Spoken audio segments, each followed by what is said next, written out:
Olá, bem-vindos ao Viver Sustentável.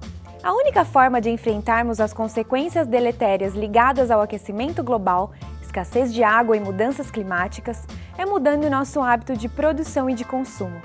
Para isso, a tecnologia pode ser uma de nossas grandes aliadas, principalmente quando focamos na produção industrial e na agropecuária. No setor sucroalcooleiro, o desenvolvimento de novas variedades de cana-de-açúcar tem contribuído para a sustentabilidade do setor e quem nos fala sobre isso é o engenheiro agrônomo, professor e deputado federal Mendes Tame. Olá, professor!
não perca no próximo bloco a matéria que mostra todo o funcionamento de uma usina de resíduos sólidos.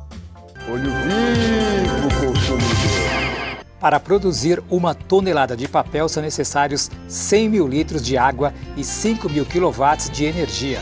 Mas para produzir a mesma quantidade de papel reciclado, são usados apenas 2 mil litros de água e 50% desta energia. Portanto, prefira os papéis reciclados. Desta forma, você estará contribuindo com a preservação do meio ambiente.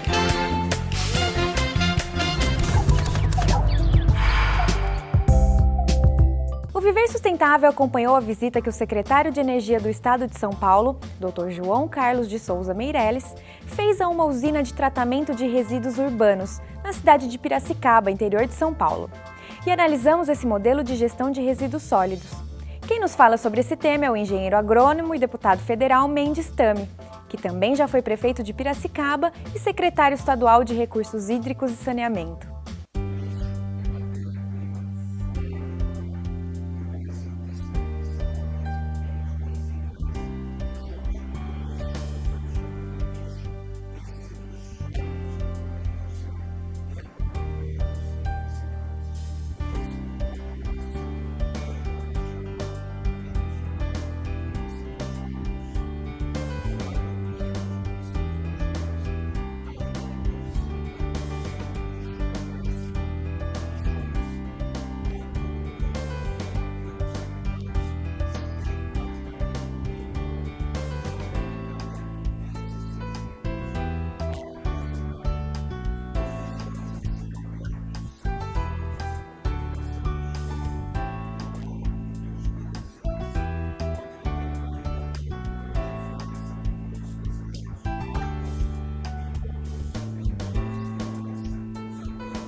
O grande problema para São Paulo hoje, aliás, de resto do mundo inteiro, mas especialmente no estado de São Paulo, é preciso lembrar que São Paulo hoje tem 43 milhões de habitantes e 3% da população rural. ou seja, 97% da população do estado é uma população urbana. O primeiro problema do habitante urbano é o lixo. Ele pode não ter pavimento na rua, pode até não ter energia elétrica, mas o primeiro problema é lixo. E isto hoje, além de um problema ambiental, é um problema fundamental para a geração de energias alternativas, seja de gás gerando energia elétrica, seja a geração de vapor, cada vez mais demandado por grandes indústrias.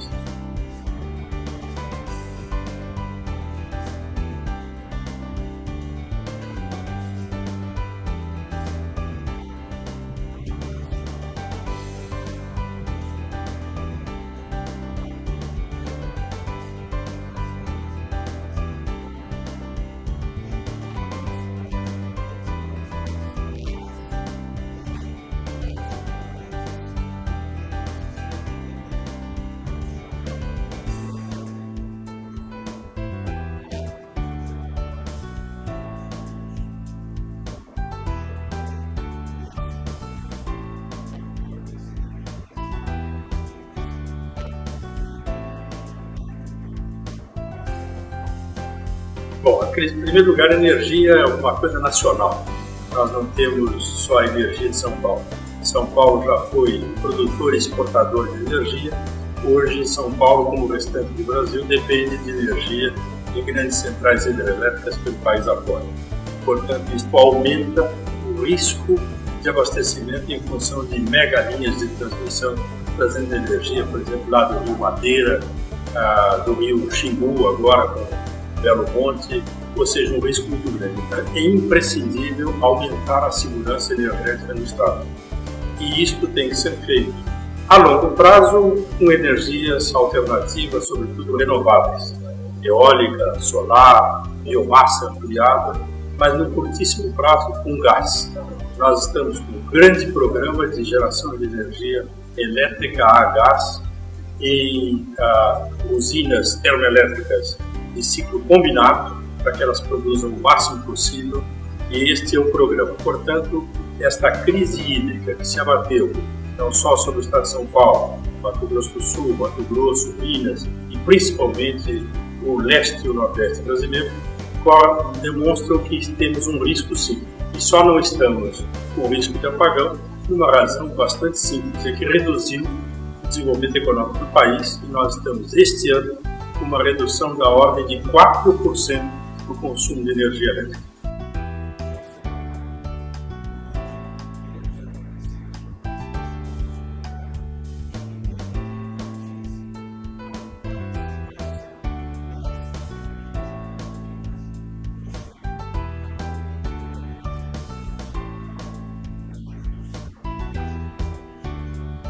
De uma maneira bastante objetiva e centrada. Em primeiro lugar, é preciso a gente lembrar que os grandes agentes deletérios do ar, o grande poluidor, são os motores diesel, sobretudo nos grandes conglomerados urbanos. Todo mundo pensa que é o ônibus que é o grande poluidor. É também, mas o grande poluidor são os caminhões de carga. E, portanto, é imprescindível que nós possamos introduzir melhorias nesse processo. E isso nos grandes centros urbanos, por exemplo, introduzindo progressivamente ônibus a gás. Ônibus do ciclo diesel ou do ciclo Otto funcionando com etanol. E é uma boa notícia para o telespectador desse programa, e que tem, inclusive, a participação do deputado Mendes Tami, que é um dos grandes lutadores desse país pela evolução das formas energéticas. Nós precisamos lembrar que hoje é perfeitamente possível nós operarmos determinado tipo de equipamentos com várias formas de gás. Nós já introduzimos, o deputado Mendes Tami, aqui no estado de São Paulo, por exemplo, o biogás proveniente da vinhaça. Vinhaça é um subproduto das grandes usinas de cana-de-açúcar, é obrigatório. Você precisa recuperar isso por uma parte dos insumos que esta vinhaça contém, e um desses produtos é o biogás. E isto há um programa que nós estamos desenvolvendo junto com uma subsidiária da Petrobras para a introdução desse biogás, por exemplo, em substituição ao diesel em toda a frota de transporte de cana de uma determinada usina de açúcar aqui na região de Itápolis, em São Paulo. Portanto, a contribuição de São Paulo é aumentar a contribuição do etanol, combustível. Uma boa notícia, deputado Mendes, para o telespectador, é de que até agosto passado nós praticamente empatamos no Brasil o consumo de gasolina com o consumo de etanol.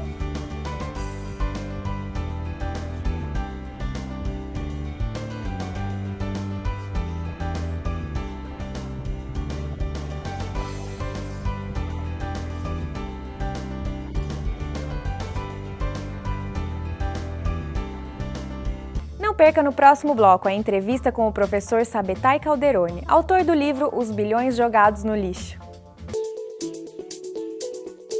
O Viver Sustentável pergunta: qual bioma brasileiro foi proporcionalmente o mais afetado pelo desmatamento?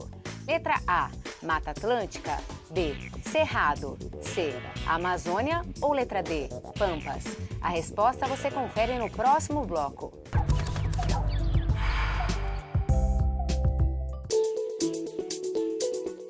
No bloco anterior, o Viver Sustentável perguntou qual bioma brasileiro foi mais afetado pelo desmatamento. A resposta correta é letra A, a Mata Atlântica, com 70,95% de floresta derrubada.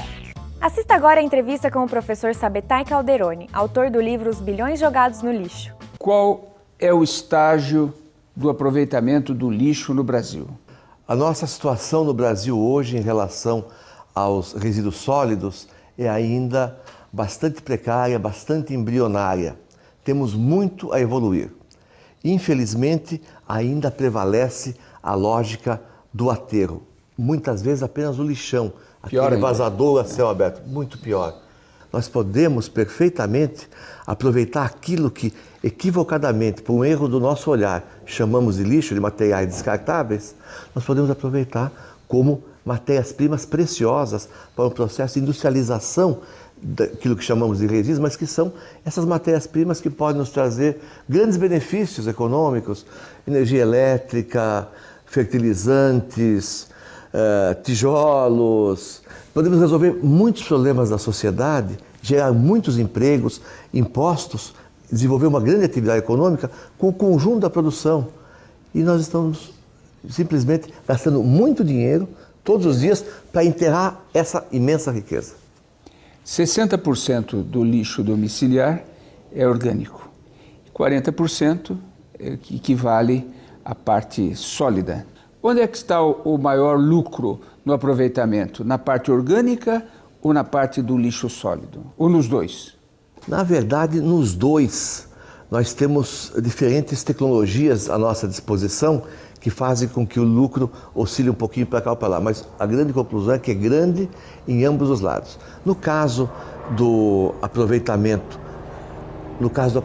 dos resíduos orgânicos, nós podemos usar o processo da compostagem, simplesmente, que é um processo muito barato, acessível a todos os municípios, ou podemos utilizar o processo da biodigestão anaeróbia. Em ambos os casos, nós vamos ter o fertilizante. Só que, no caso da biodigestão anaeróbia, vamos ter também o metano, o gás de síntese, que permite a produção de energia elétrica, mas o investimento é muito mais alto. Nos últimos anos, o governo federal, de uma forma muito manhosa, foi dando isenções nos impostos, como o imposto de renda, IPI, aqueles impostos que ele divide com os estados e municípios, foi dando isenções e cobrando contribuições que não compartilha com os municípios, aumenta a receita do governo federal e não divide com os estados e municípios. Com isso, difícil encontrar um município que tenha recursos para fazer esse investimento. Há possibilidade de parcerias com o setor privado para que esse investimento inicial possa ser feito pela empresa que coleta o lixo ou pela empresa que vai administrar o aterro, ou até por uma terceira? Sua pergunta é muito importante. Permite que a gente destaque o papel das parcerias público-privadas. As prefeituras podem, perfeitamente, com grande proveito, celebrar parcerias com empresas capazes de aportar os investimentos necessários aos municípios, sem uso do recurso público. No caso do lixo, especialmente, isso seria muito proveitoso, porque podemos implantar aí um modelo mais amplo, completo, com mais investimento e que permitisse esse aproveitamento integral dos resíduos e economia para o município com os aterros sanitários. Evitaríamos, por exemplo, 80% do aterro, ou 90%, um aterro que ia durar 10 anos, passa a durar 100 anos, um século, porque nós vai receber só 10% dos resíduos. A área necessária para se implantar um aterro é muito grande. A gente está pensando em uma área de 20 anos normalmente, são 7.000 e tantos dias. A central de reciclagem, o que entra de manhã sai à noite, é um dia. Um dia contra 7.000. Nós estamos aqui com uma coisa 7.000 vezes menor. Preciso receber um lixo de um dia. Se tiver compostagem, que vai ficar 60 dias, 90 dias, então diminui um pouco para 1.000 vezes a parte da compostagem. Então é muito menor a área, pode ser muito mais próxima e nunca se esgota. Dr. Calderoni, aqui no estado de São Paulo, para você ter uma ideia, nós tínhamos lixões até em área de recarga dos aquíferos. Mas o que propõe é um estágio superior, transformar aterros em centrais de compostagem, em produção de energia elétrica, para diminuir os aterros, ou até eliminá-los. O que nós temos que fazer para realmente estimular essa nova etapa? Poderia, quem sabe ele, dar um grande passo agora e fazer com que fosse dada nota, por exemplo, mais aos municípios, não somente pela qualidade do seu aterro, mas também pelo seu sistema de gestão de resíduos como um todo. Existem alguns programas, por exemplo, de Fortaleza, do qual nós participamos há pouco, já no Rio de Janeiro, é uma semente que germinou, que faz com que haja um envolvimento social imediato e rápido, de um momento para o outro, de toda a sociedade. Nisso, a partir somente de uma tendinha que é colocada na porta dos condomínios, ou mesmo favelas, lugares de difícil acesso, em que a população ganha um cartão magnético, leva o lixo para uma balança eletrônica pesar e encher de dinheiro, segundo os preços, estão colocados numa tabuleta, aqueles cartões. Eram 35 mil cartões inicialmente em Fortaleza, hoje são 150 mil cartões já. As crianças agora, que andavam em ruas cheias de sujeira, brigam entre si, dizendo: eu vi aquele plástico, eu vi aquele papel primeiro, vamos levar lá para a balancinha, está aqui o cartãozinho do meu pai, vamos carregar com dinheiro isso aqui. Quando o lixo passa a valer mais na balança para reciclagem do que jogado na rua, imediatamente a atitude da população muda e de um momento para o outro, num ano, nós tivemos essa transformação na atitude. Queremos agradecer sua participação, sua expressiva, valiosa contribuição para que a gente ajude a criar realmente uma mentalidade ambiental, uma consciência ambiental, transformando meras preocupações ambientais em valores ambientais, valores que sejam incorporados ao nosso cotidiano, ao nosso dia a dia. Participe você também do nosso programa. Mande sugestões de temas para contato@viversustentável.net. Acesse nosso arquivo de matérias pelo site viversustentável.net ou acesse nosso canal no Facebook. O Viver Sustentável fica por aqui. Lembre-se, para mudar o mundo, precisamos fazer a nossa parte e a sustentabilidade é o caminho. Uma ótima semana sustentável!